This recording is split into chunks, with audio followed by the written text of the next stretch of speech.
What is up, guys? So I'm back to my more traditional format for today because I'm just tired and I don't feel like being on camera. My room is a mess because I'm starting to do some of that spring cleaning. It's been absolutely gorgeous out the past couple days too, and it sucks because I've just been stuck doing the spring cleaning in my house. I'm like pissing these beautiful days away.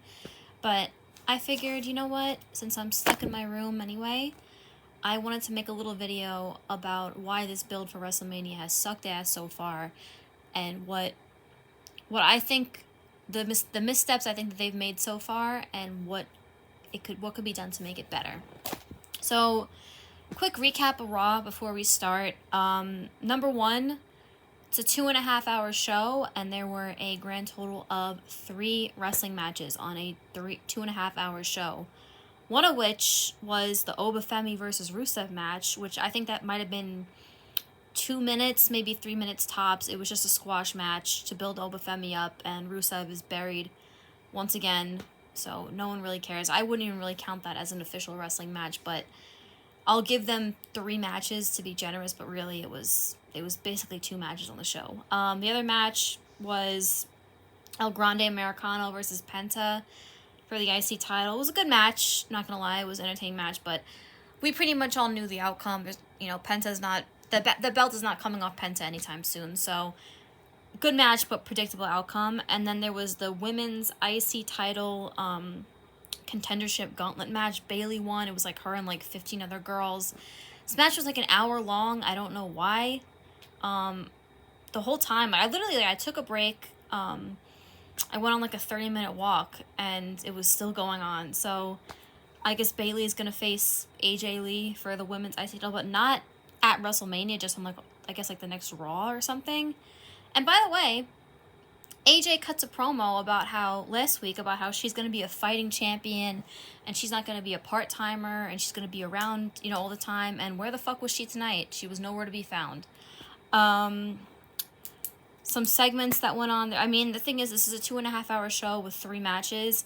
So you would think that like the non-wrestling segments, like the backstage segments or like the in-ring promos and stuff like that, would fill up the show, but it really doesn't. It's just pretty much all ads and just filler garbage. And the show started off Rollins and like 15 other guys all in bank robber masks. They came out. They had a brawl with LA Knight, the Usos, and like what's left of the Vision. It's literally just 2 guys right now. It's Austin Theory and Logan Paul. The rest of them are all basically dead. They need to just dissolve this stable. If you can even call it a stable at this point. Basically, it's a tag team now. They should just kind of dissolve this stable and just move on. It's just an embarrassment. It's always like very, very embarrassing when there's a heel stable that either they don't win shit or everybody just gets buried. And basically this whole segment just makes it look like Adam Pearce, who's supposed to be the GM, just doesn't have any control over his show.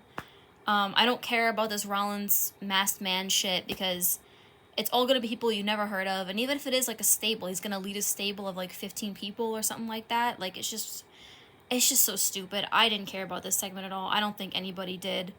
What else even happened? Oh, the Judgment Day. They finally turned on Finn Balor after like 3 fucking years of them saying that there's dissension between the Judgment Day, and it's a ticking time bomb just waiting to explode.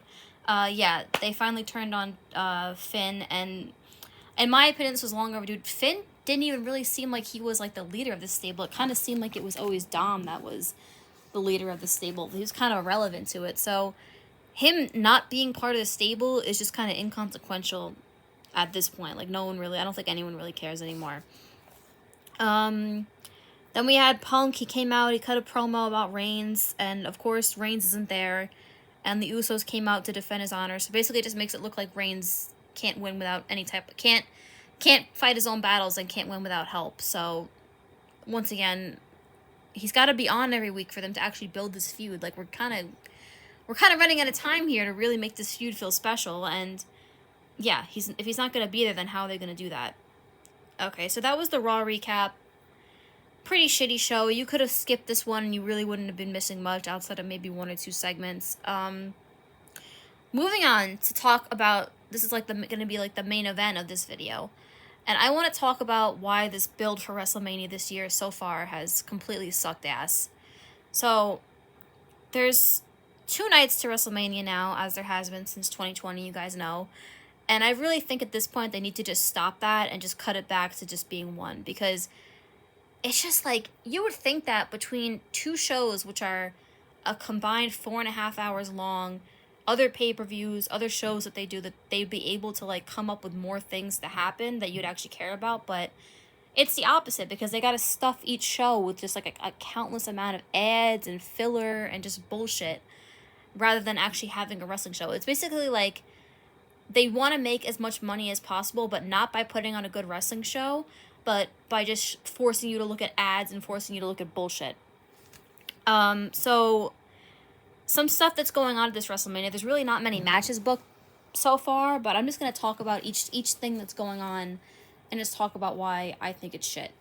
Okay, so first we're going to start off with the Lesnar Open Challenge. So Lesnar's not going to be on Raw again, I believe, till March 16th. So they just picked the laziest way to possibly set up for him to have a match.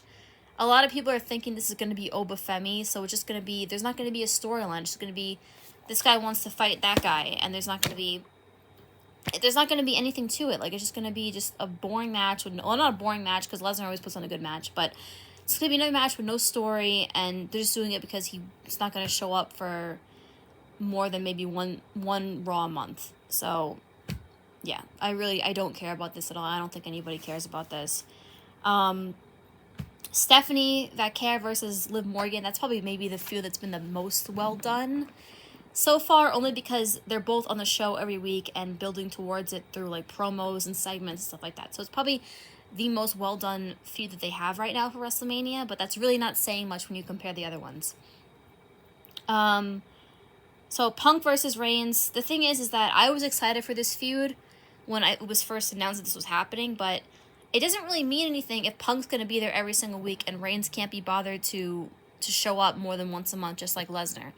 I mean, they don't have to wrestle every week, but at least like come out and do a segment. Like, Punk is basically coming out and talking to a wall every week. Like, he's cutting a promo on Reigns, and Reigns just either is not responding or he doesn't care, you know, when he's sending other people out to do his dirty work. So it kind of seems like it's a very, even though Punk is the champion, it's like a very one-sided feud, because it seems like Reigns is living in Punk's head rent-free, and Reigns really doesn't care.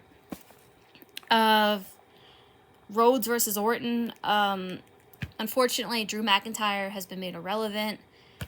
I think people were right when they said he was a transitional champion, and people are just so sick of Cody Rhodes at this point. That segment on YouTube is apparently one of their where he wins the title off McIntyre, is apparently one of their most disliked videos of the year, and I kind of understand why, because like, who really wants to see this again? Like, kind of feel bad for McIntyre, because I like McIntyre, I always thought he was good, and they're just making him like the most irrelevant person on the show, even though he was just champion.